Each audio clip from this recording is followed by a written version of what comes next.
Hey everyone, and welcome back to a very special edition of the Skill Building Drawing Group with me, Jason Leeser, here live on the Reinventing the Tattoo Network. I am very excited and very happy to introduce two people that I've been looking up to for a very, very long time. Markus and Kaija, thank you both for joining me. I'm going to kind of skip the intro a little bit just because I really want to try to get into this. You guys have been a huge influence on me personally, and a lot of other artists out there as well. So thank you both very, very much for taking time out of your crazy life right now, kind of come through and do this interview with me. It really means a lot. So thank you very much for being here. Um, and yeah, to dive right into it, why don't you guys go through and give me a little bit of a background? Where are you from? Where do you work? Do you have any art education? Basic, some basic background. Do you want to go, ladies first? Well, let's tell the story together. Sure. I'm Kaija. This is Markus. Obviously, thanks so much, Jason, for that lovely introduction. Yeah, thank you. Yeah. I guess we should start with the fact that we're in Canada. We live on Vancouver Island. We live in a little town outside of Duncan called Maple Bay. We're currently tattooing out of our friend's shop in Duncan, Lucky Toad, with an excellent little crew of people that we love. But we are recent transplants back to Canada. Yeah, I'm originally from Germany, and that's where I started tattooing about what 20 something years ago. Um, yeah, I don't have really a formal art education. I don't know. I don't think neither do you. No, neither of us ever went. We barely made it through high school. I didn't make it through high school. Actually, I didn't make it through. I'm not Yeah. gonna lie. I didn't make it through high school. I don't have a formal art education, and I never had a tattoo apprenticeship either. I don't like, I don't like being taught stuff, but I feel like I can teach, which is You can teach telling you excellently. everything about me that you need to know. And yeah, likewise, I did not have any formal art education, and in high school, I actually didn't get my diploma because I failed art and career and personal planning, and I now own three businesses, We weren't two ready. two big businesses, Wow. as a professional artist. So Yeah. I mean, Wow. we don't use those metrics. Yeah. No, we weren't ready. We were very busy figuring ourselves out. Yeah, I did So do a very traditional apprenticeship with a couple of guys over on the Sunshine Coast in Canada with Piot Barker and Jesse Young. I was very fortunate to have, what a lot of people consider to be one of the last kind of generation of people who got a very formal apprenticeship, in an era before disposables and we were still making needles and all of that kind of stuff. So, and I had the fortune to be raised by two people. I mean, especially Jesse, who's a machine builder. So I got a very, very thorough education in both art and business and the technical aspects of tattooing. So and that was, I don't know, 2000. I started that apprenticeship in 2007, and it was rugged but excellent. Oh yeah.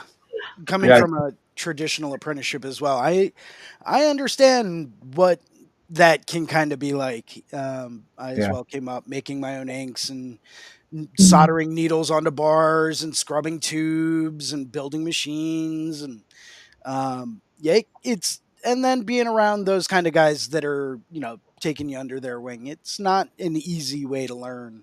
And they're always Uh, salty about it too. So there's oh sort of yeah, you Yeah, learn. there were not a lot of women in that position No, oh, back then. not at no. all. So bravo to you. I mean, Yeah, sticking it out and going through that is not a small feat. But that's how we have like some of these crazy stories or like, oh, you think your apprenticeship is bad? Let me tell you some stories here. Um, I wish I right? had stories. Oh man. Well, you can steal some of mine. It's fine. Um, That's my biggest gripe about not really having traditional apprenticeships. I have zero stories. I just sat there and I just taught myself pretty much everything I could from the sources that were available to me back then. And I did that in, what was it, 2002, 2003. Yeah. And there was not a lot out there. There was Reinventing the Tattoo. Right. And especially because you were in Europe. And especially because I was in Europe, yeah, everything is the clock was turned back a little bit in Europe to all that stuff. You know, the States were always the forerunner when it comes to tattoo education and tattoo knowledge and, you know, communication amongst tattooers at all. And I just tapped into that using the internet as much as I could back then. And that's why I got so attached to the American market and never really developed a very strong connection to the European market of tattooing and European tattooers. I know hardly anybody over there. All my connections and important connections are actually in the States and North America. Yeah, because that's where I learned most of the things that I know. And that's where most of the work that you were attracted to was happening. Yeah, right? it was between Reinventing the Tattoo and Icon Machine Gun Magazine. Mm. You know, like Oh, that yeah. was a huge source, and they're very. I still have all mine. Yeah, me too. And that Yeah. super exciting. And then Tattoo Artist Magazine came out, and that was a great source of information too. So I was stoked. I was like right there at that time when it became possible to self-educate yourself on tattooing at all. And I think I really capitalized on doing the best that I could to educate myself and, you know, try stuff out and make all my mistakes. Yep. Yeah, I was also one of those people when I went through my traditional apprenticeship. I kind of felt like some of the artists that were working at that studio didn't really have the kind of background or knowledge base that I was looking for. Because, you know, I'm coming up and I'm looking at your work, I'm looking at Kaija's work, I'm looking at Guy's work. And it's like none of the people that I'm here at the studio with are doing that kind of stuff. So it's like maybe they just don't know. So much like yourself, I sought out additional sources of information, Reinventing the Tattoo, Machine Gun Magazine, you know, and well, pretty much anything published by Icon because they did a whole bunch of other stuff outside of Machine Gun Magazine. Got my hands on as many copies of Tattoo Artist Magazine as I could, and I still have them on my bookshelf. Oh, I mean, like, and obviously Toodles and all the forums. Oh yeah, that was the. Oh yeah. Honestly, and that was the most important one because I do believe that you learn better in community and conflict and in conflict. There's a lot of conflict but there was, you know, it's like bringing that social aspect into learning. I think is so important for humans, and especially I think for me especially because I really wanted to be part of a community because I kept moving around so much. So look at me, I'm now in Canada.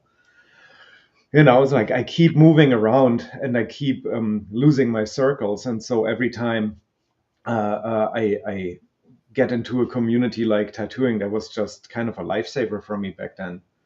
And so like the forums were amazing for learning and getting all the opinions and sharing opinions and making myself unpopular with my opinions and then repopularizing myself with my new opinions that I learned. And, you know, it is a great learning experience, but it's quite humbling, which is good. Well, I think you touched on an important point there. You know, it's through community and through discussion that we have this sharing of ideas that all leads to an elevation in the knowledge base, you know, for everyone, right? You know, we're sitting here having this conversation now, talking about certain things, and we'll be getting to quite a few other things in just a little bit. But it's having that discussion and putting the information out there so that people that are overhearing and listening, you know, they can absorb this knowledge in this discussion. Maybe I'll be asking some questions that they have or looking for insight that they are looking for as well.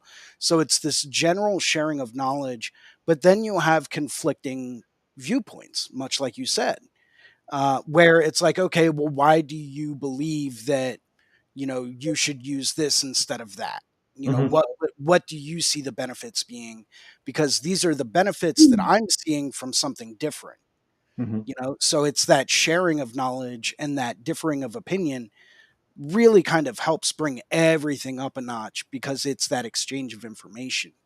Well, I think that actually leads into a great point and why we're here and with reinventing and with Guy and all this stuff. Like one of the major differing viewpoints in tattooing is the idea that we actually share knowledge with each other, and that we're creating a knowledge base that we can access as community, and things like, Paradise, and things like Reinventing, and things like, all of these different forums that we have online to be able to teach seminars and bringing people in, is such a differing viewpoint. It is something that has been such a struggle for people on our side of the argument to kind of broach, because there is this, this clandestine kind of tradition of secrecy surrounding everything, and we're kind of at the point now where, um we're at the point of diminishing returns by not actually sharing knowledge, right? Like that's where we're at in tattooing in general. People are going to tattoo, and why would it not be in the best interest of absolutely everybody in the industry that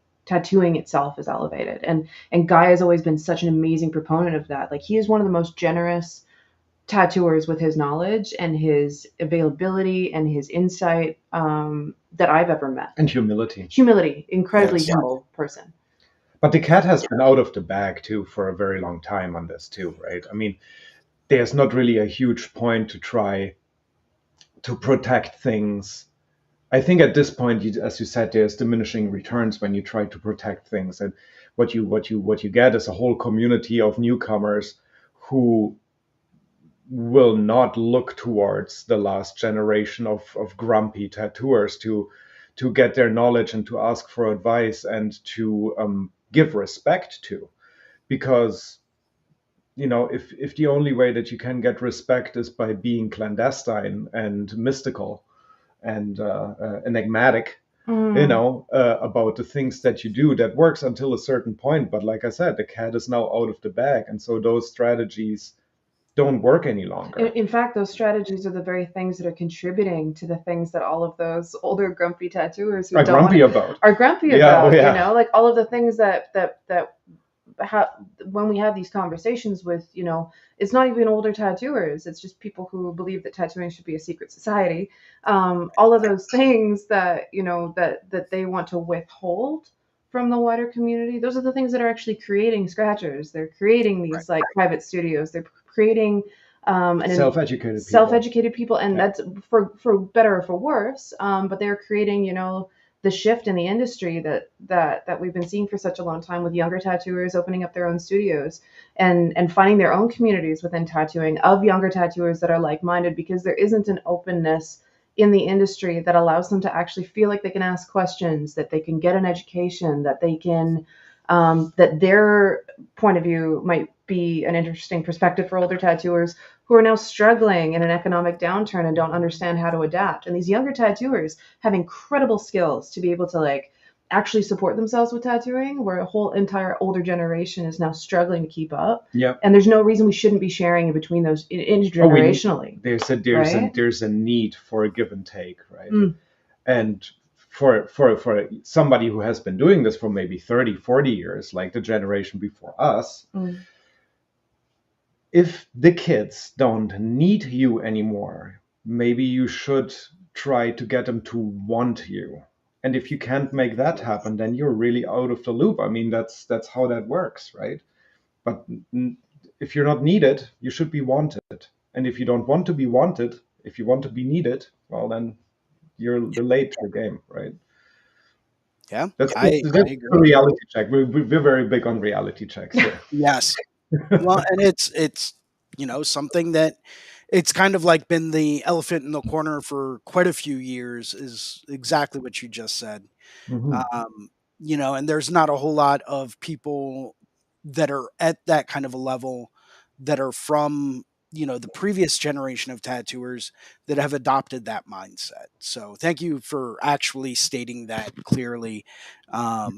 because it is something that does need to be addressed. And I'm kind of like right there at the in between of the two. Like I've got that old school apprenticeship, and I remember hanging out with like old school biker dudes in studios, and very closeted. Like, you're not allowed to ask me questions while I'm tattooing someone, but you can watch. Ask me questions after they leave. That whole deal. And I've got several friends that are 5 years or less in this industry Hmm. that are on that whole new end where they're like, yeah, I'll learn how to do it, and then I'll just open my own business. It just makes sense. Yeah. And it's like, okay, well, I'm right there in the middle. I'm kind of at that in between age in tattooing where I don't quite have 20 years, but I've got over 10, but I still feel like I have a lot to learn. So I approach everything with this new mindset of, okay, I don't care if you've only been tattooing 2 or 3 years. Let's see what you know that I don't. Hmm. Right. Mm. I think that's And also a healthy amount of time to be in the business. I yeah, think that magical 10 years, right, where you learned all the humility that you need to actually be a good artist and to be a good business owner and to go forward. Like that humility also needs time to right. develop, unless it's beaten into you by an old-timey, old-schooly apprenticeship. But I think humility found is very worthwhile. Humility found is very personal, and humility like given or forced into you by somebody is something that is a lot more traumatic It oftentimes. takes a lot longer Yeah. to sink in, and I think that that's another difference really between you know what are kind of our these current apprenticeships, the ones that are going on now, and the ones that you and I kind of experienced in the last generation of apprenticeships is, and not necessarily with my teachers, but I would say in general that tattooers in the first few years of tattooing, maybe in the first 5 years of tattooing, weren't expected to be doing good tattoos. Like you were expected to struggle for a really, really long time. You were expected to fuck up. You were expected to do shitty tattoos. You were expected to be like humiliated. You were expected to be really broken down. And there's just like, there's no reason for that anymore because we all benefit from people doing really good tattoos as soon as they can, Hmm. and I think that that's another really big shift too. There's so many different aspects of apprenticeships when people are coming up now that people no longer have to struggle with. You don't have to learn how to build a machine. You don't need to learn how to build needles. You don't need to scrub tubes. You maybe don't even, there's a lot of people that I know in apprenticeships who aren't the cleaning crew or aren't the counter girl. They're there for an education. And it's a very different mindset of actually offering an education rather than a boot camp. Hmm. And shifting that perspective from putting the entire onus on the apprentice in a traditional sense to ask questions, and that their apprenticeship is the direct result of 100% of the effort that they put in, instead of putting that onus on the teacher, because somebody who doesn't tattoo doesn't know what to ask. They don't know what they don't know. And Right. so an actual tattooer who's been tattooing for more than 10 years, they're the ones who know what that person doesn't know, and they have to go out of their way to make sure that they're establishing like fundamentals, what the expectations of an apprenticeship are, all of those types of things, and actually giving an education. And that shift has taken such a long time to actually come into effect, but it is now. It's different, and I'm so excited for programs like this, like Hmm. the tattoo Yeah. gathering, especially because there are resources outside of an apprenticeship. There's if you're a younger tattooer and you're not getting the education that you think that you need, and you know that you need to learn more things, and you know that you don't have access to the education that you need within your shop or from your mentor, you can go and access those tools now. And Mhm. coming to seminars and coming to gatherings like Paradise, especially, and coming into reinventing, like doing the subscription service and having access to, you know, this this incredible group of people who actually wants to share. Yeah. Mhm. And yes, I think you touched on it. The resources are there. They're available. You know, I remember one day, and this was back when I was early in tattooing, I heard about the Paradise Gathering, and I was like, man, one day I want to go to that. Like, that's like, there's going to be so much knowledge there that I know I need. to have. I know I need to understand this. And here's a group of people willing to share this information. Like, I'll get there one day, right? It was a goal of mine, and I set that up as a goal. And I did what I had to do and, worked my butt off. And I got to the point that I could actually attend one year. Um, Ironically, it was the same year that I got involved with helping out with reinventing the tattoo. I got tattooed by Guy that year, and it was like, oh, well, if all this AV video stuff, like, why don't you come up to Paradise and we'll set up your cameras and we'll get some stuff going for you. And next thing you know, I'm not just there, but I'm like part of the staff, and it's like, wait a second, how did this happen? I feel like I skipped a step here. But I think you touched on something, that was very important. The information is out there, but people have to seek it. They have to put effort into getting that information, whether it's taking the time out of their busy schedule to come up to Paradise Gathering for 3 or 4 days, take some seminars, learn from people you look up to that have vast amounts of knowledge that maybe you don't, that could help you gain that insight into, hey, this is something I don't know. Now I know that I don't know it, so let me learn it, Mhm. right? And there's, people that are willing to put the commitment in to tune in Monday nights for Reinventing the Tattoo and to actually participate. They're going to get a lot more out of it than a lot of other people. But they have to put in and invest that time. Sometimes that time does come with a monetary investment. You know, Reinventing the Tattoo is not free. There is a monetary investment there. Paradise Gathering is not free. It is a monetary investment. But when you look at that in the long term grand scheme of things, that's nothing. That's a grain of sand on a beach compared to the amount of knowledge that you're going to get and then what you can turn that knowledge into. And it So, shouldn't be free. It no. shouldn't be free. No. And there needs to be an incentive for people to put knowledge out there and to make it good too. If there's no incentive, there's also no people who will want to teach or not teach, at least in a way that is interesting and good and like cater to the people that actually should be getting that information. But I wanted to add something to your earlier point of, knowing about not knowing something. Mm. There's also the opposite of that, where there's people who have been in tattooing for a long time and they know a lot of things that they don't know they know, right? And then you learn about you learn about things about contrast, for example, or you learn about color theory, and you're like, oh shit, I've been doing this for years.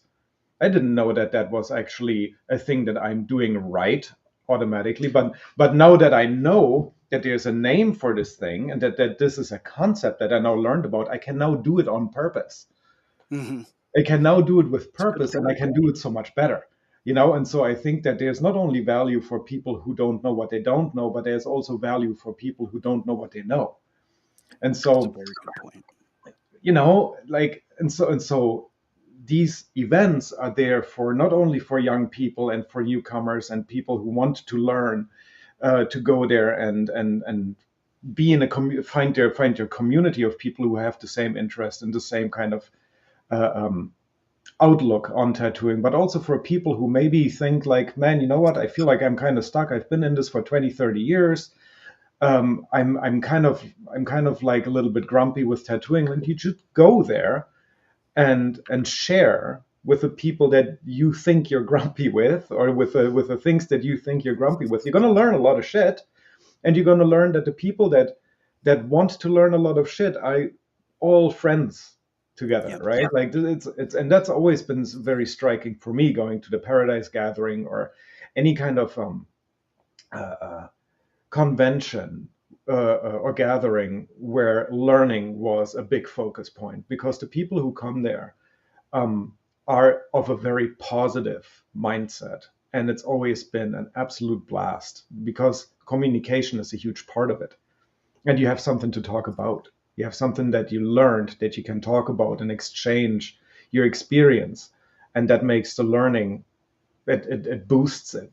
Like you learn so much more if you can talk to somebody about what you've just heard. And we always hope to, get something like that going, like get these discussions going, get these conversations going, because that's, I think, where we really thrive. We can both free talk Yeah. for a long time, and then we can keep each other going for an even longer time.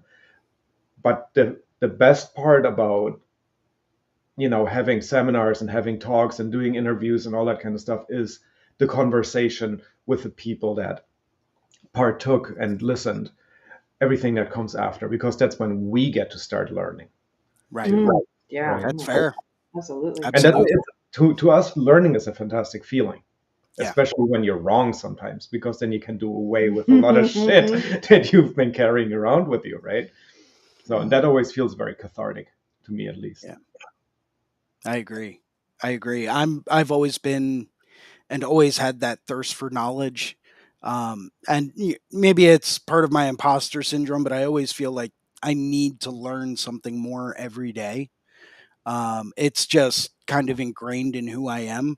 So constantly seeking out information from different people on concepts and ideas, and well, why is this? Why do you do this the way that you do? Oh, Mhm. you don't even really know why.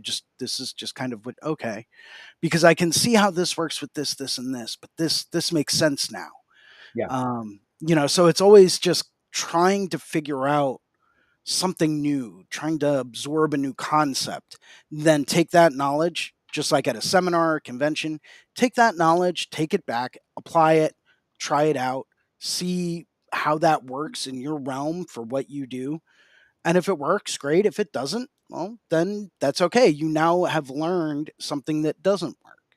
Right. So there's Yeah. always something to learn there. Yeah, which is almost more valuable, because then Right. not only do you get to no longer waste time on something that never worked, but here's a really big opportunity for you to change your style or to develop a style. Like, whenever you have to shed a bad habit, your stuff will start looking differently.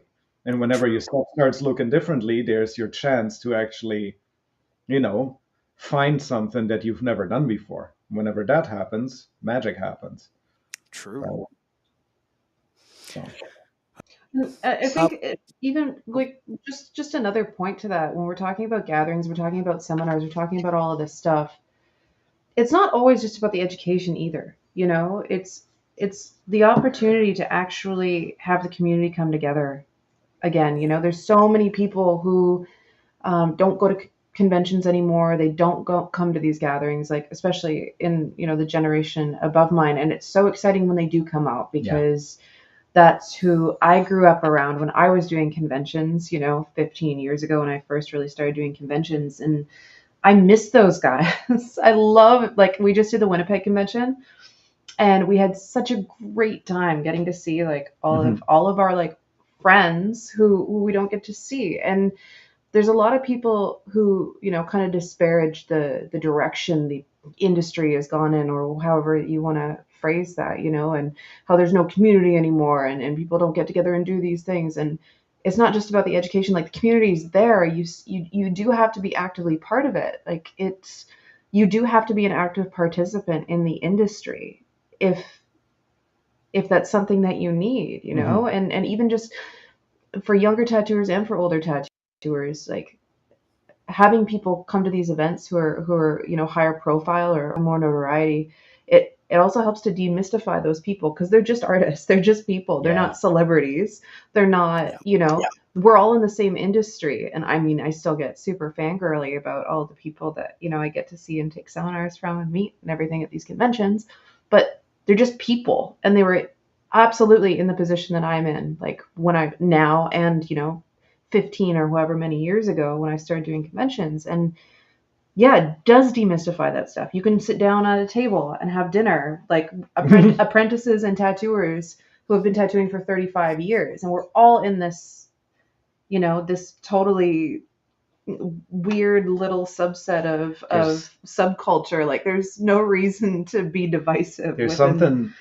something really amazing about seeing somebody who you've been looking up to for 10 years or however long you've been looking up to a person, right? And you have never met them, and then you see them maybe in the room taking a seminar with you, and you see that they're just learning something, you know And there's something magical about that, because it all of a sudden you're like, oh, I'll be learning for another 20 years. This is not going to be boring in 20 I'll years. never not be an apprentice. Yeah. But there's like, I was always absolutely panicked about finding something that I love and then thinking about, oh, this, when will this be boring to me, and what will I do once it is boring, because I will not be able to do it if it's boring. Right. And so I was always like super afraid of tattooing becoming boring to me, because what am I going to do if I don't want to tattoo anymore? Like that's a horrific thought to me. And so far it hasn't happened. You just have to find ways to keep it interesting, and this industry or this community or this art or whatever you want to call it has been Trade.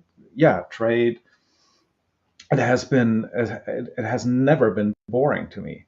And whenever it was, the source of the boredom was always me being, lazy or set in my ways. That's the great thing about tattooing. It's it's a meritocracy.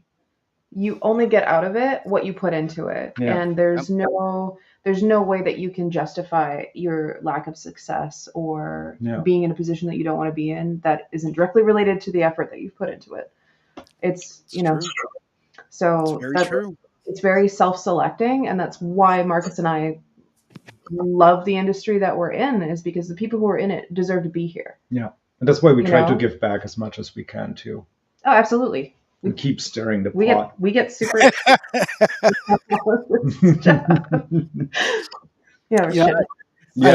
service. Something to add into that, when I first came into this industry, and that was the early 2000s,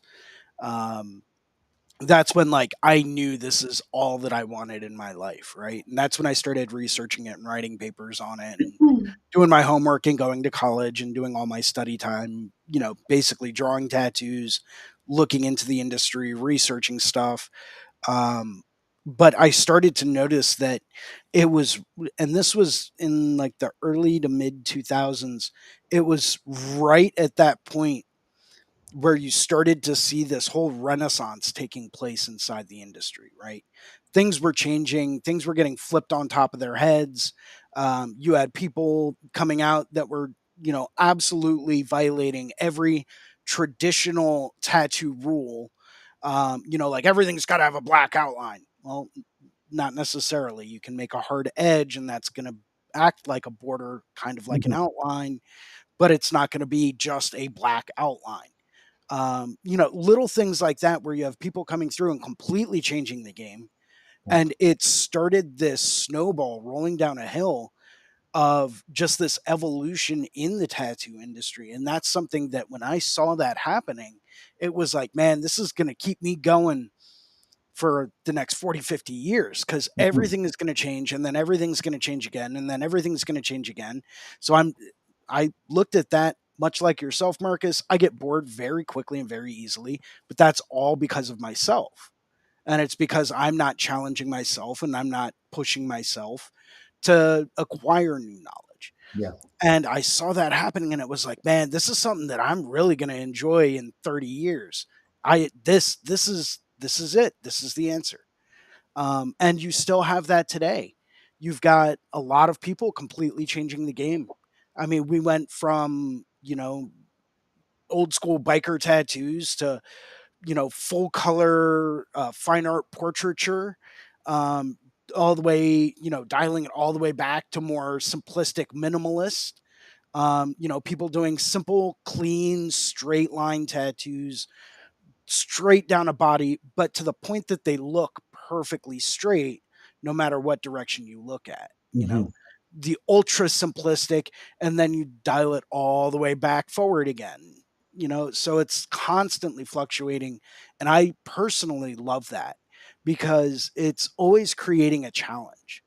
And nowadays with the advent of social media, if you need a little kick in the butt to kind of say, okay, what do I need to work on? What do I need to push? Especially for younger tattooers, go to social media. You flip through Instagram or Facebook or something like that. You flip through that for 3 minutes, and you'll see what people are putting out there. I'll come across Kaija's work or your work or Guy's work, and it's like, oh man, all right, back to the drawing board. All right, there's my motivation for the day, and it's like, okay, what do I need? Okay, so okay, yeah, that. Okay, let's work on that for a while. So it just constantly drives me to get better. Um, but because I'm constantly trying to get better, I'm never getting bored. And I Yes. always had that thought about this industry is that, yeah, it's going to be amazing. I'm as long as there's something more for me to learn about it, I'm not going to get bored, and that's going to keep me going, and that's going to keep my interest. So, The moment, I think that the moment nerds were allowed to be in tattooing, when it became a little bit less dangerous to be a tattooer, yes, when tattooing just became a little bit safer and a little bit more self propelled, like when you were like I said, internally driven, like when you could like self-educate yourself quite a bit, and nerds were allowed to enter this industry. I think things got like took off like a rocket in terms of it being interesting. And there was a lot of things when things got like overcompensated and overcorrected, and then everybody learned a lot from that. And all of that kind of stuff is now almost 20 years ago, and we can really see the results and learn from that, because tattooing has such a long feedback loop. You never learn something while you do it. That's you learn something once you see your pieces 10 years later. That's why you definitely learn some humility in the moment. Well, yes. But true. like the real things, like the industry changing lessons, those always take like, oh, what happens if I only do color outlines, and I avoid black completely? Well, we'll see you in 10 years. And all of that is cyclical too. It's such an interesting thing. Like, I don't see it in any other industry as much as tattooing, where every 5 years somebody tries to do something that was done 5 to 10 years ago, and we already know that doesn't work. But somebody's like, I can do that. I can do that. Yeah, I can totally do that. Yeah. I'm going to do it, and I'm going to charge 8 times as much as the guy exactly. Doing, and then 10 years down the line, there's the humility, that comes back, and then that's why I think like 10 years is this magical number. Like people come, and I'm absolutely guilty of that. You come into it and you're so arrogant, and you're just like, I can probably do a pretty good job of that. I'm sorry, but there's like all this new stuff. We have all this different equipment now. There's all this different ink. There's all these new things, and there's all this knowledge. I can probably do a better job than you could, my good sir, 20 years ago. And then you find that skin is still the limiting factor. And honestly, I think I'm going to totally butcher this quote. I'm going to misquote him, and I'm pretty sure it's Rudy. I'm pretty sure it's Jack Rudy. Go for it. But I think it was where he said that, he spent all of the 70s and the 80s doing single line and 3-line tattoos, and he spent the rest of the 90s covering all that shit up. Like, I'm pretty sure it was him, but that was somebody in the 90s. And somebody in the 90s had said that about their own work in the 70s and 80s, and seeing the way that it came back. And like, it was like a peer-reviewed study that happened in tattooing. Like, people knew that happened. They watched it happen. They watched all their stuff come back. And that was 25, 30 years ago that they'd already made that realization. And people are still trying to reinvent it and thinking that it's going to happen, like that it's going to be different for them this time. The technology hasn't changed enough, and our physiology hasn't changed enough for either of those things to be true. We've already done that experiment. But we have the internet now. And everybody has social media, and so everything has to be reevaluated. Yeah. Everything.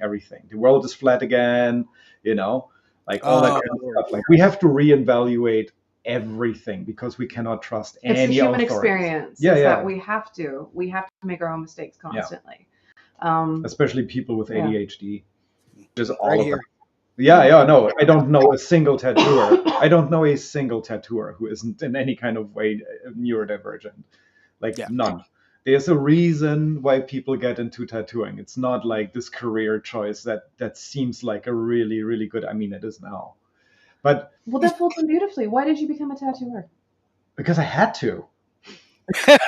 I have nothing on paper. I have no degree whatsoever. Everything else was already completely structuralized by society In Germany. especially in Germany. And then like, what can you do that is creative, where you can be your own boss, where you can have visible tattoos, where you can listen to music that nobody likes, especially not my parents. And so where's the guidance coming from? Not from my parents. They don't know, right, what I want to do with my life. I'm not going to follow in their footsteps, because that looks horrific and boring and not for me. And then, like, what is there if you don't have a college degree, if you don't even have a high school degree? Because there's tattooing. That's the only creative thing that I could see me do, where I also can have a lifestyle that I was pursuing. It was cool as fuck. And I wanted to be cool as fuck. That's really an interesting thing too, what Marcus was saying about, like, when we started to allow nerds into the industry. That whole era is also when artists started to come into the industry. I mean, like, there were a few, like, over the 70s and the 80s, like Greg Irons and, like, absolutely amazing artists that were tattooing. The majority of people who were in tattooing weren't artists. And then people who did art realized that tattooing in, like, the 90s and the 2000s was maybe one of the only industries that they could make money in. Otherwise, you were doing band posters and album art, and, like, maybe doing, like, really primitive graphic design for digital companies and, like, in movies and stuff like that. But there weren't a lot of positions for fine artists, and people weren't doing, painting romantic oil paintings and things like that. And so tattooing became a bit of a haven for artists, because it was one of the only industries that you could make money at, like, a real living. Yeah, you did have to deal with people. Which is yeah. So it's what? Well, I mean, the reasons that we got into the industry are so different, because Marcus is the first person to tell you that he doesn't think he's an artist. No. I am a constant. And I would debate that for hours and hours and hours. Here's the thing, though. I'm being really facetious when I say that kind of shit, right? Like, because I really like to, like, make people see things from a different perspective. And so I like to do and say things that people find a little bit shocking and find a little bit disorientating. You're a shit disturber again. Yeah, I'm a shit disturber. And so when I say, like, I'm not an artist, that means I defined the word artist for myself, and I do not agree with it, right? So because the word art and the word artist is such a wishy-washy term, and I don't like wishy-washy things. So if people call me an artist and I feel like that is a wishy-washy thing, I'm going to be like, no, right? So I would say I'm a designer. Or you self-describe yourself as a technician. Or technician. But Craftsman. Designer is what is closest to my heart, because I feel like a designer has to make something that is not art. It has to be functional and beautiful. Like, that's the priority. And art is messy. Yeah, it doesn't have to be anything. And that's the two sides of this, because I am, like I said, a consummate artist. Like, if I don't create art, I will explode. I don't have that. And he doesn't have that. Not even a little bit. He hates drawing. He will grudgingly paint sometimes if we make him. You have to really make me, though. Yeah, lots of motivation, but, like, I can't not. I have to create all the time in 50 different mediums. Otherwise, I have to get this shit out of my head. Otherwise, I'm mentally ill. So if I would, art's a coping mechanism for me. So in this household, if I would have the gall to call myself an artist and then just watch her do all that stuff and be like, I'm gonna go ride my bike. Understand? I'm not allowed. I'm not even allowed. I can't. Stop. I'm kidding. I'm not allowing myself. That's what I'm saying, right? Not in this household, not ever. But I'm a designer. I'm not an artist. I try to make things that are beautiful, and I try to make things, like, if apart from tattooing, it has to be utilitarian. I don't like just painting or just drawing a picture. I can't do anything with it things have to have utility. I would love to make furniture at some point, for example, and then make them beautiful, of course. But that's design. That's not art to me. But you like to challenge people. Let's debate. You like to challenge people, and you like that your work challenges people. You love that. I'm about creating the art for me, and your experience, like the way that you've described it to me, is about creating the interaction surrounding the art. Well, what I get out of the stuff that I do is the question mark that I see in people's eyes, right? And I some people say I like upsetting people. It might be true. But, like upsetting in a positive ways. Like if somebody looks at something and it has to be cool. Like that's the thing about biomech, right? It has to be cool. Because if it's not cool, if people can help themselves to look away, like if you make biomech and people are like, the fuck is this? And then keep walking, that's not biomech done well. It's like if people is like, the fuck is this? That right there. That's good biomech. When you have to look, when you can't look away and you're like, that's really cool. I don't know what I'm looking at. But it's really cool, whatever it is. Yeah. And if you can get people to be it, like, then biomech is the most amazing thing that you could possibly do. Right? Because then you get like this confused but interested reaction, which that's, what would you call it? We have to come up with like the 5 stages of grief scale for curiosity. I want people to be curious. But yeah, that initial reaction of just like, it can be disgust, it could be intrigue, it's just something you've never seen before, and then you come to a point of denial over what you're seeing, and you're trying to find a context to fit it in, and if you can't, then you're not interested anymore. While I'm looking at their face, this is what I get out of it. And then that's my favorite thing. You see them come to a point of acceptance where they either decide that they like it, or that they accept the fact that they're not going to get it, but it's still okay because they can recognize that you're skillful at what you do, or we should totally come up with the grief scale. I don't know if we need to come up with it, but like I can relate that to the fine art world for days. There's a whole postmodernist art movement called the ready-made art, and you can look it up. There's a number of different artists. My favorite one of all time is Marcel Duchamp, and he created a sculpture called The Fountain. And it's a fascinating piece. Yeah, go ahead, look it up. And the whole purpose behind his creation of the fountain is to invoke a reaction, right? He wanted people to go through that 5 stages of grief when looking at the art, to either say, okay, well, I don't get this, but I've accepted the fact that I won't get this, and okay, I'm going to move on. Or people are going to sit back and, it's like, okay, well, what am I really looking at? And it's going to keep that question going in the back of their head. Right. So I've seen that quite a few times. I'm a huge art nerd and, tattoo nerd over art nerd, but huge art nerd second. I've been to many different art museums. Where I live, just outside Philadelphia, at the Philadelphia Museum of Art, they actually have The Fountain by Marcel Duchamp available to view in person at the museum. And every single person that walks past it is just like, what is this? Is this it? Like, yeah, the urinal.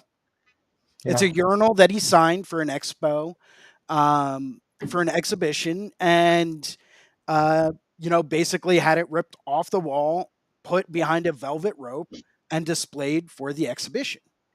And he's like, this is my masterpiece.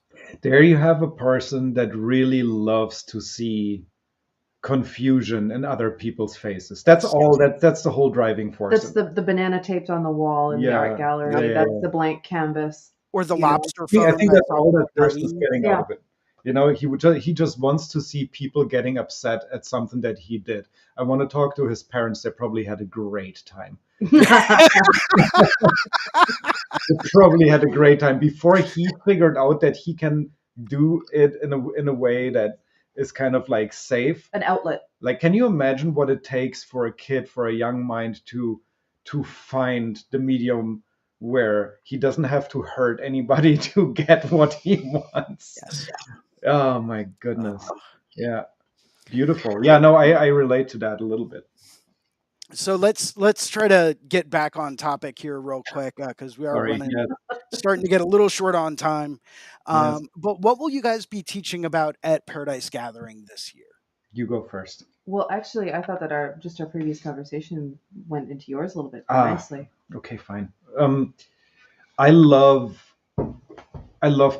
teaching my priority seminar because I've been teaching it for quite a long time, and I feel like I've been teaching it for 10 years now, almost.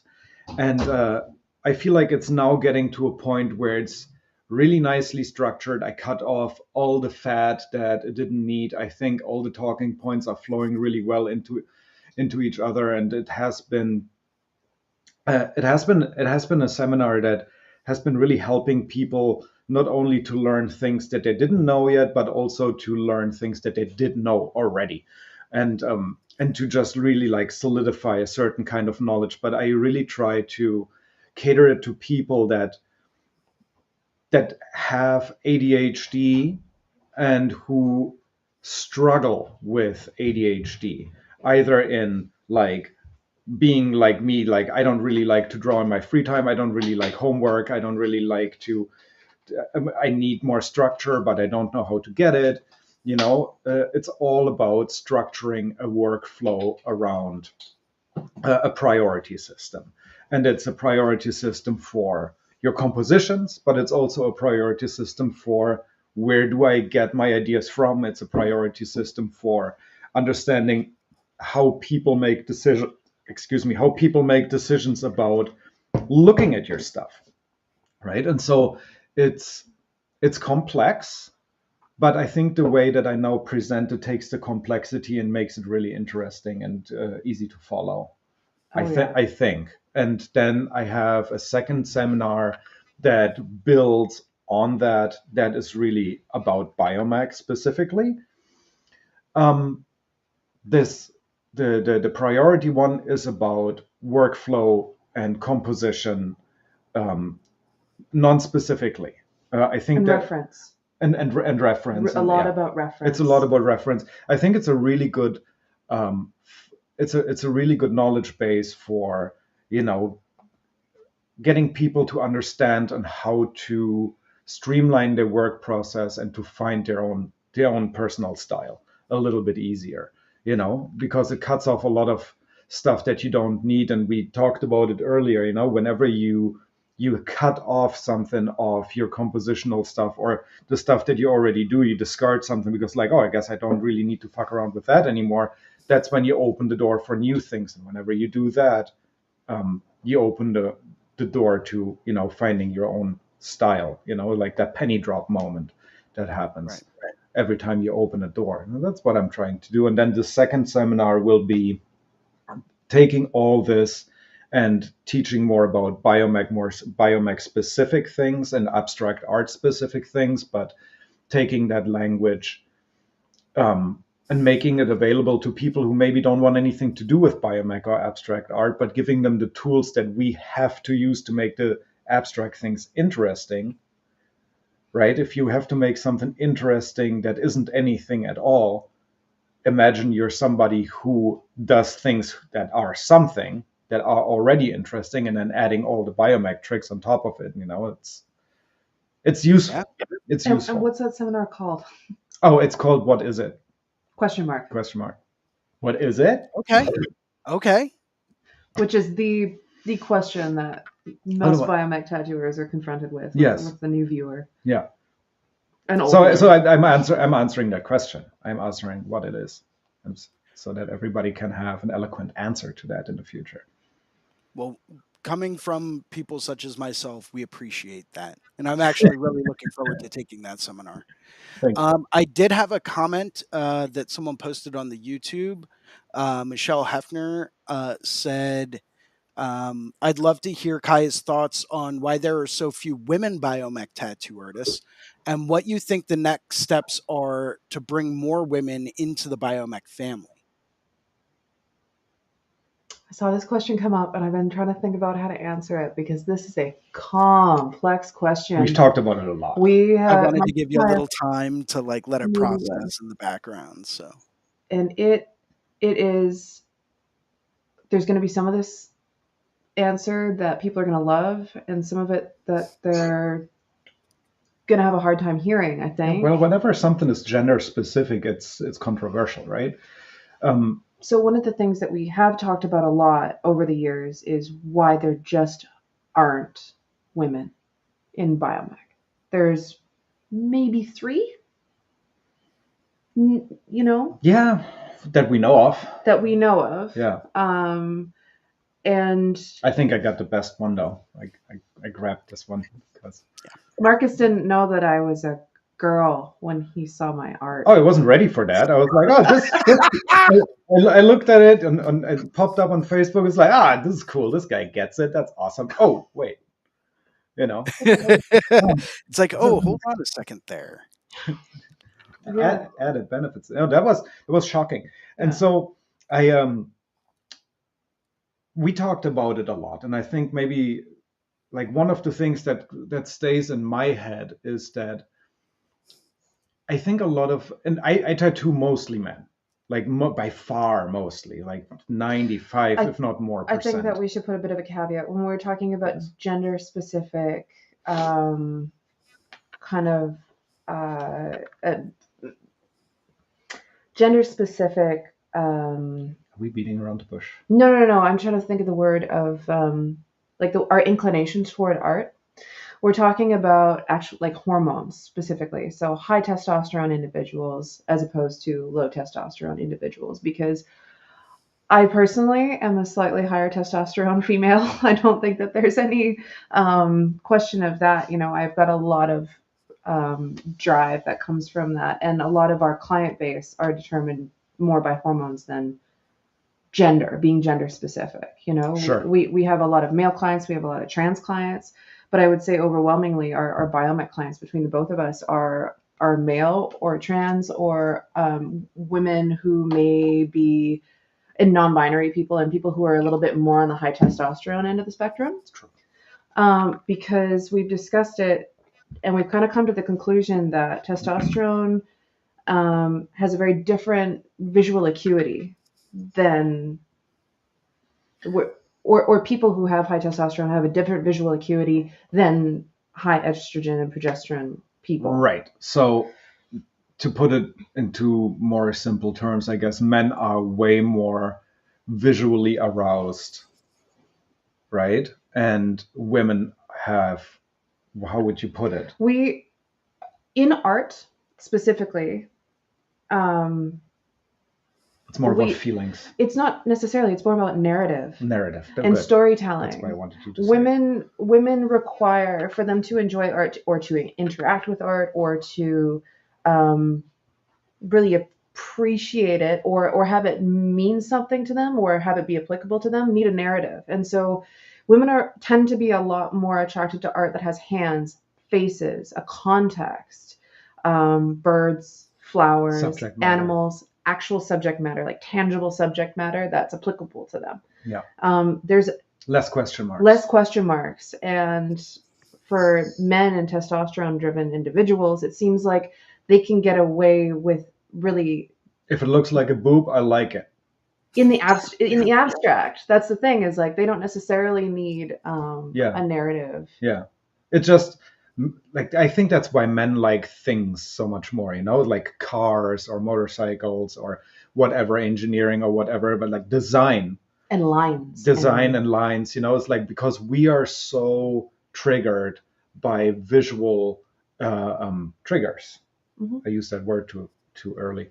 Damn it. And so, right, movement, flow, that kind of stuff. I think, like, if you look at cars, for example, and cars that men especially fall in love with, there's always like a huge sexual or erotic component to the design, right? And all of it is extremely abstract.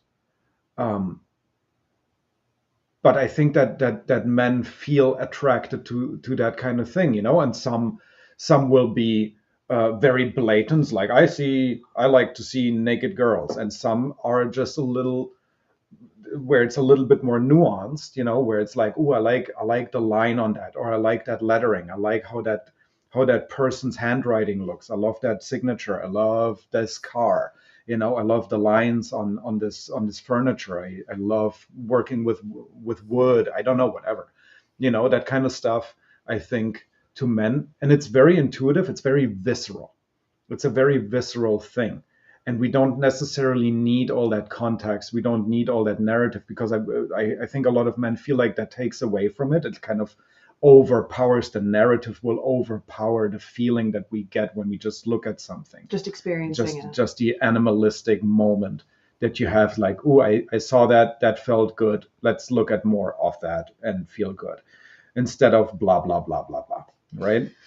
And so back to Michelle's question, though, now that we've given a very long and abstract explanation for that, again, another caveat, we're not doctors No. or scientists. Mm-mm. This is us, just having I'm a doctor. many, you're a doctor. This is just us having many, many conversations, again, in the abstract, between the two of us, trying to really figure this out, because it is a phenomenon. Trying to take morality and emotions completely out of these conversations, And trying to find an explanation we're trying to find an explanation, and so these conversations that we have are always messy and controversial, right? But they have to be. But there's like two sides to this, right? There's like the people who create the kind of art, and why don't they, or why do they? And then there's people who would like to collect this kind of art, and why do they, and why don't they? And that's exactly what I was going to get into with Michelle's question is, I'm going to, again, make another generalization, because we're talking in some big generalizations. In the industry, female tattooers will have more female clients. And biomech is a very hard thing to market towards female clients, which is why I have spent less time really focusing on biomech and classic bioorganic, and moving more into what I'm kind of calling bio nouveau, and using these other recognizable art nouveau and floral and faunal elements to help the viewer see more of a narrative to it, and give them a context in which they can really absorb what the biomech is, using the same lines, using the same negative space, using the same flow and the same anatomy rules that we use to construct biomech. But I'm using different subject matter to make it more palatable to people who haven't really been introduced to biomech. And so that's where we kind of bridge the gap between what are traditionally more, female end of the spectrum tattoos and male end of the spectrum tattoos, is that I am almost translating a little bit in between those two styles. This very like flowy Art Nouveau stuff that like people, an ambassador. Because that's the thing. That's why Art Nouveau is so successful, is because it's based on these absolutely universal rules for design and visual acuity, like that humans find attractive, balance and flow lines and everything like that. But the balance of negative space, the balance of detail and contrast, and all of those things that make it easy for us to absorb. There's very little challenge in Art Nouveau. Yeah. And it really works on all of the centers of your brain. It's elegant. Yeah. It's elegant. It's emotional. It's clean. It's like it doesn't like overwhelm. Exactly. That's why like, it works for jewelry so well too, right? It's an adornment rather than so much a statement sometimes. I think like when you see a lot of the large scale black work artists, there's a lot of women feeling very attracted to just like simple patterns, something that they don't have to explain, where it's just completely ornamental. It can be worn like fabric. It can be worn like a tattoo that really accentuates the body and makes like more beautiful, where like the kind of biomech that I do doesn't necessarily do that. It's like a lot of it is like you have like three-dimensional illusions, there's light sources, there's like this kind of flow that's always almost turning the body into something different. I think there's not a lot of women out there who are very, very female women that that would want to have to explain their body art to anybody. Right. I think men are That's a just really like, good point. yeah, I think there's a lot, like men are a lot less threatened by that, you know, but women are already visually so objectified in our society that attracting like more question marks to their bodies and all that kind of stuff is not something that most women would feel like. There's a natural avoidance Yeah. towards that. You know, if I'm doing something to my body, like there's always, I guess what I'm trying to say, This is getting so deep. what I'm trying to It struggle, is.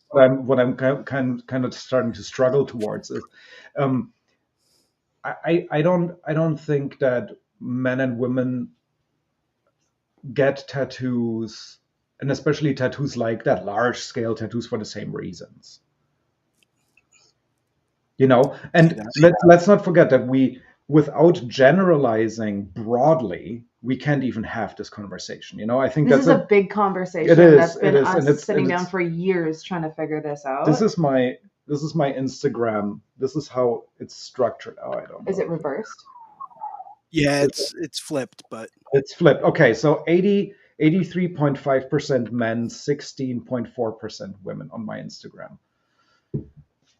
That's I pretty also obvious. have overwhelmingly male followers as well. It's just not that skewed. But I mean, just to finish off Michelle's question here, because I don't want to leave her hanging. Yeah. Next steps to bringing more women into the biomech family. I don't think that it's something that we need to actively pursue. I think that those, like having women in biomech, is entirely an emergent property of watching biomech evolve.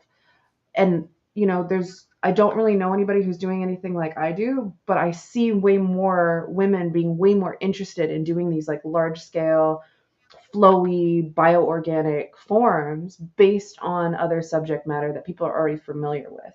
And so if women want to get into biomech, if they have a proclivity towards it, if they've got an interest in what's being done, but they don't really know how to shop that to their client base, the best way to do that is to skew that towards a different genre. Yeah. And to use a different genre as reference to act as an intermediary between, you know, something as readily digestible as Art Nouveau or Art Deco into biomech, and using elements of both.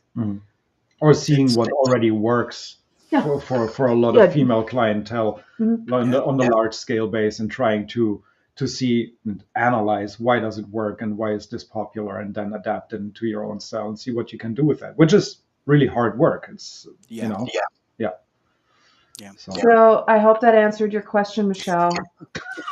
And if it doesn't, sorry. Yeah. Well, if it doesn't, you know, depending on your schedules, you know, maybe we can do a second part to this. I know we are starting to run short on time so far today. I usually have one or two questions that I always like to ask people at the end of a conversation. I have a feeling, though, that these are some pretty deep questions and could give some pretty lengthy answers. So I'll ask the one. And then I'll save the other one for next time. But what are some of the truths you have found? One second. I think we forgot. I'm sorry to interrupt you, but we haven't talked about Kaija's seminar. Sorry. And because she walked out, and then I kept just like bubbling. Yes. As I do. It's okay. I'll try to be brief. Guy always says Marcus likes it when he talks. And you said you like it when you talk. I do like it when I talk. And it's Guy posted that on his Instagram. Yeah. Quote, Markus Lenhard, I like it when I talk. Yeah. So but sorry for messing up your flow. You're good. You're good. It's going to go in a little bit of a different direction, though, because my seminar isn't actually anything about tattooing. Yay. It's for tattooers, 100% for tattooers. But it's all about, it's a seminar completely from my personal experience that it's kind of explaining where I'm at in the industry and what got me there as far as my financial situation is. Because I talk a lot about, this will be the first time I'm presenting it, and it's a little bit of like a worksheet-based seminar. Because what I'm going to do is I'm going to help people in the tattoo industry develop strategies for side hustles based on the skills that they've already accumulated as tattooers to survive this economic downturn while still being able to love what they do and to take the financial onus off of tattooing so that they're able to preserve it for themselves on an individual basis, and for us as a community to be able to take less pressure off of tattooing financially. And so I'm going to talk about during COVID, this was the whole reason for me wanting to start this or write this seminar, was because as soon as I didn't have tattooing, as soon as I didn't financially have tattooing, I realized how much focus I put on relying 100% on tattooing for my financial support, and realizing how that compromised my ability to do the best art I was doing possible, the customer care that I was giving, and generally like the quality of the experience, the quality of the service that I was providing as a tattooer. So what I did is I started a secondary company during COVID called Indigenous Nouveau. I come from a Métis family, so I do traditional beadwork, and I teach, and I do quilt work and traditional skills training. And I'm using this as a form to show people how I used all of my skills learned as a tattooer, customer service, my ability to use social media, my ability to advertise, all of my skills in graphic design, logo graphics, product development, one-on-one business coaching, business rebranding, creating stickers, event posters, all of these kind of things that I didn't realize I was really good at doing. And I turned them into a 6-figure business within a year and a half of COVID. Yeah, we bought this house because she has a side hustle, not because we're both like doing super well at tattooing right now. Because I immigrated to this country and I wasn't even allowed to tattoo. So I don't even count. We only got a mortgage because she had a very successful side hustle that is now paying our bills. And that company is almost exclusively run creating passive income at this point.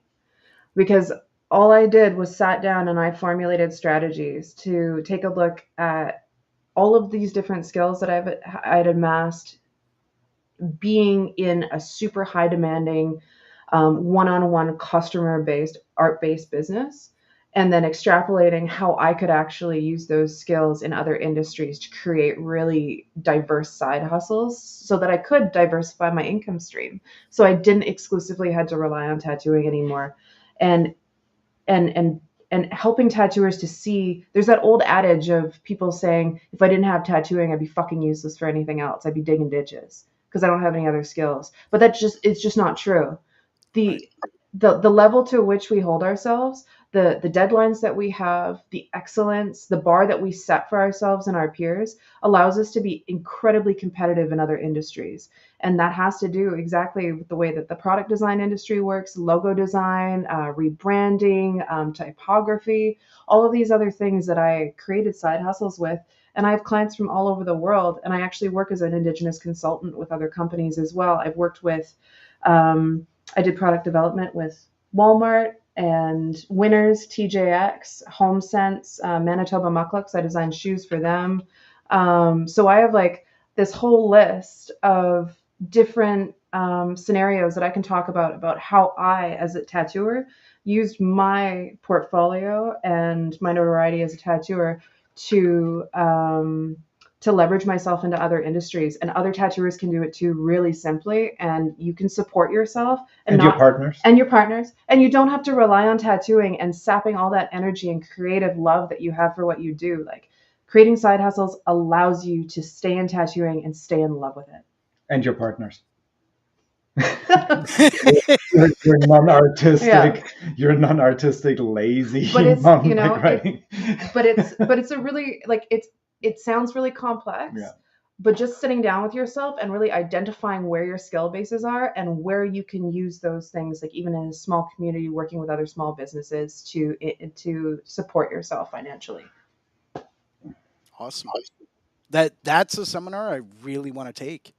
I as well started a side hustle over COVID, and it's not something that I really push or I really advertise. I like to try to put a lot of my focus into tattooing, but it is there, and you're right. You hit on some absolutely incredible key points there. It alleviates a little bit of that pressure, where we don't feel like we have, like, this is our sole source of income. This is all this is how we put food on the table. It eliminates that. And because it eliminates that, it changes our perspective when it comes down to the tattoos that we do. So that's going to be a seminar I do not want to miss. Because you don't want to burn yourself out on tattooing too. Imagine you get a burnout on tattooing because you do too much of it, or because it's the only thing that you have and you do it 24/7. The danger to burn yourself out and then what do you have? Then what do you have? Like, that is the most depressing thing in the world. Right? I talk a lot about that in my seminar, about burnout and that kind of stuff, right? But like, that's why I think our seminars are so they're very complimentary. They're so complimentary. But yeah, just to that very last point in the seminar that I'm giving, it is definitely oh my goodness, it is about burnout. I just had a really poignant point, and I was so focused on listening to you. I'm sorry. It's so good. It's totally fine. Oh, you know, not everybody has to sit down and like create a 6-figure business. It's not necessarily about that. But at this point where I'm at financially, I don't have to financially tattoo anymore. And the change that has created for me in the quality of work and the direction that I've been allowed to go in, by being so selective about the clients that I take on and the experience that I'm able to give them, I'm only tattooing what I absolutely should be tattooing within my wheelhouse and my abilities. And every single one of my clients gets my absolute best work because we've selected each other on a completely different level that has nothing to do with a financial overhead. Right. So it has changed my entire experience of the tattoo industry, and I've fallen in love with tattooing again because I have that freedom now. So I want other people to experience that too, because it's the only way any of us are going to be able to continue to do our best work. Right. Yeah. Brilliant. Well, thank you both very much for joining me today. I really, really appreciate you guys taking time. I know you guys have a lot of stuff going on in life, and it really meant a lot to me. So thank you very, very much for jumping on today. I'm going to have to talk to Gabe and make sure that both of your seminars don't go on at the same time so I can take each one. Hopefully we can get like time slots where you guys are like back to back. That would be ideal, because then I can just stay in the same room the whole time. We will probably have to do it that way because we support each other's seminars as well. You know, we're usually in the same room with each other. He moderates me. So. Yeah, we do need each other for that. We're a team. Yes. Team. Go team. Yeah. Go team. Well, thank you guys both very much for jumping in today. Yeah, and I'll be in touch. Maybe we can get you guys on again in the next few weeks, depending on what your schedule allows for. I mean, we'll probably make that happen. Sure, yeah. Yeah, I mean, if you want to, if your schedule allows for it, I'd love to have you back on. If not, I totally understand. You guys have a lot going on right now, so trust me when I say I understand. But if anybody has any questions or anything like that, we also hold ourselves available. Yeah, absolutely. Yep. Yeah, we're very accessible. Yes. And what would be the easiest way for people to reach out to you guys? Instagram. Yep. Instagram? Okay. Yep. Wonderful. In the description when this show ends, I'll make sure to put both of your Instagrams in there, link everything in there, and then that way, if anyone wants to reach out, they'll know exactly how to do it. Perfect. Thank you. Amazing. Wonderful. Thank you. Thank you both very much for your time today. Thank you so much. It's been my pleasure. Trust me. Now, hopefully I can like calm down a little bit from fanboying out too much. Yeah. I have a tendency to be very long-winded and talkative when I fanboy, so I do apologize for that. Well, we do apologize for not giving you the air to do all that because we are longer. I'm fine with that. We win. I'm totally fine with that. Today's conversation is amazing. And, you know, I think you guys achieved your goal of making me about things in different ways and different lights. And it was really fascinating. And I can't wait to talk to you guys again. Like, I'm going to come up with a whole new sheet of questions. Well, we'll have all the time to do that at Paradise. Oh, yeah. Oh, that's going to be great. That's going to be great. Yes, I love going back there. Honestly, like, really excited. One of my favorite conventions ever to go to, and I'm super excited to do it again because it has been years. that we've been there, and lots of things have changed in the meantime for everybody, I think. And I'm very, very, very excited to come back and do this again, because it's always been such a great time. And I hope that everybody finds the time to make the trip out there. It's a little bit out of the way, but that's on purpose and by design, and absolutely worth it. And yeah, hope to see I'll make sure to have everybody. a bicycle there for Yeah. you. Yeah. I'll have a bicycle there for you. It'll be a small little pink one. I can't wait to see that. We'll put the training wheels on for you, so don't worry. Pink is my favorite color. Well, thank you both very much. It's been a Absolutely. pleasure. Thank Take you, Jason. care, be safe, and have a wonderful day. Thank you very Thank much you. for joining.